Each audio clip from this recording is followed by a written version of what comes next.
Okay guys, I figured something out today and I need to show you guys this. It's pretty important, neat stuff that I figured out.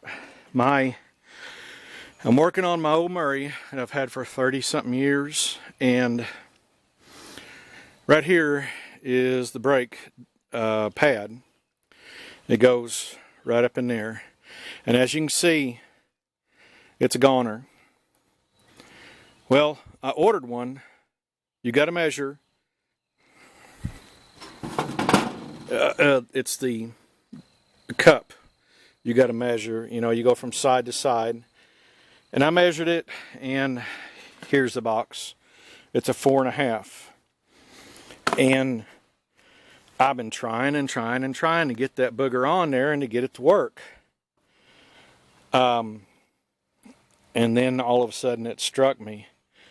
After I put it up against this one, these little tabs are kind of bent down and bent in different areas. If you look at the new one, these tabs are kind of pointing up. They'll be pointing up like that. And it jams everything up.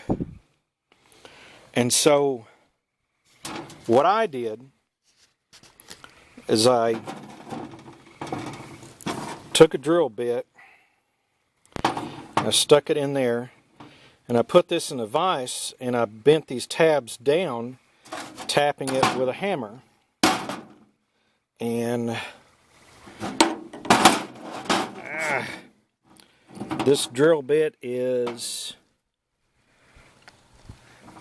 what is it, 3/8 right there in that hole. So 3/8 drill bit, and each side actually is different. Now this is a side that doesn't move, and this is a side that it pulls to clamp it to make it to stop. And this side needs to go down more, and this one you need to adjust. Now I put this in here so I wouldn't crush that hole like that. And when I got it back on, you know, you test it by turning. And like I said, I had made, you can see that side I made go down too far. You can't hardly see it, but there's a brake pad right there. And what I had done is took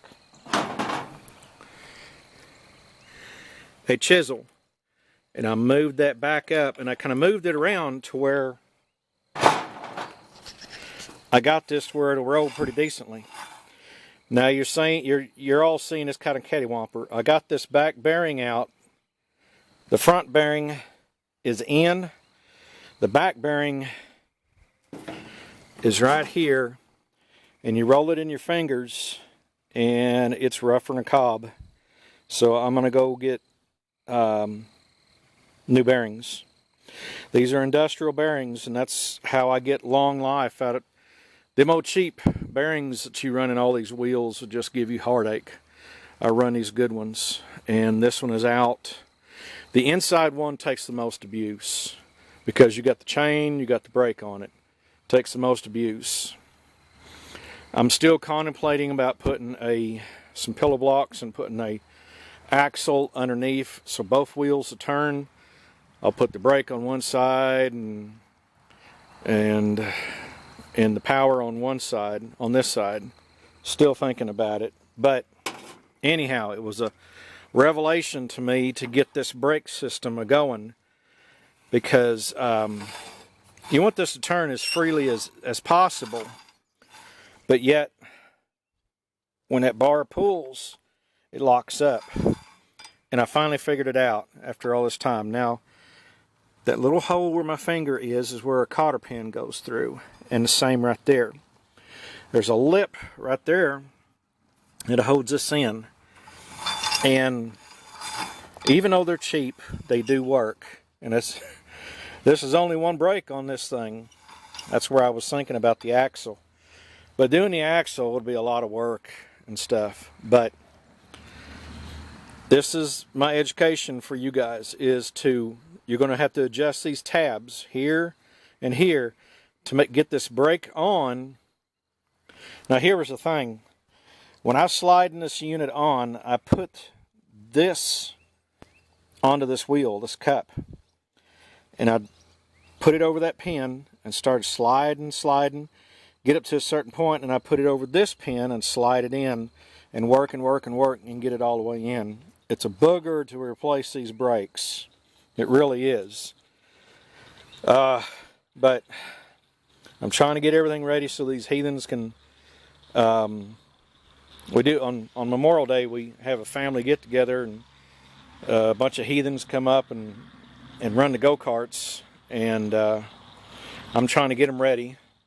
Dustin's is ready to go. It needs put fuel in it and test it out. That one, I just put a 2.5 gallon fuel cell on it and just got through doing the fuel system up on it. It may look like crap, but that's only because the paint is falling off, but it's actually one of my best go-karts. Really runs good. It's got a torque converter on it. But back to this one. This one's been around the longest.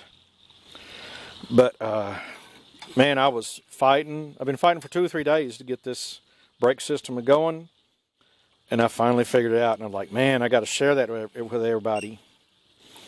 I put a new max torque clutch on there. Redbeard's Garage did a where he went to the factory where they're making these, and very, very impressive. Lots of good information. That guy knows tons of stuff, and you need to watch that video to learn a lot about clutches. Now this one is different than my other one. I had to put 2 spacers behind it. You see there's no movement in or out. The only part that's moving is, you know, this over that piece, and that's the way I want it to be tight.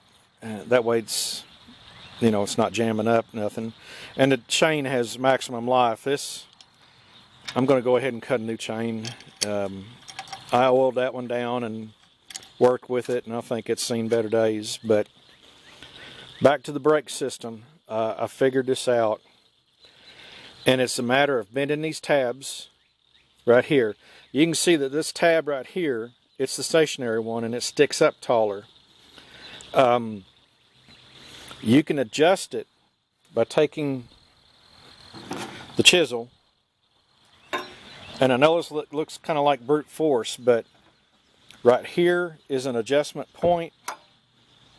You know, you can tap it to get that pad either, you know, closer, or you could put this in here and pry it out to get the pad away to where it freewheels. You don't want it locking up and all. So I hope it helps some folks out. Man, it feels good after 3 days of fighting with this thing to get that figured out. God, I've replaced, I can't remember the last time I replaced the brakes on there. I guess I just forgot how to do all this crap. But anyhow, I'm doing a lot of stuff to get this thing rolling and running good. And anyhow, these are good tips to help you guys out to get these old go-karts back to going. So you can see I got the life out of that one. I didn't hit metal, so it didn't wipe that out. And I did figure out that I needed a new bearing. So being Sunday, I'm not going to be able to get it. So tomorrow I can go to town and get it. You'll get these at bearing and bushing supply companies. So anyhow, big hammer, good chisel, that'll help you out. Anyhow, I hope you guys have a good one, and hope this helps you guys out. So y'all take care, and we'll see you on the next video.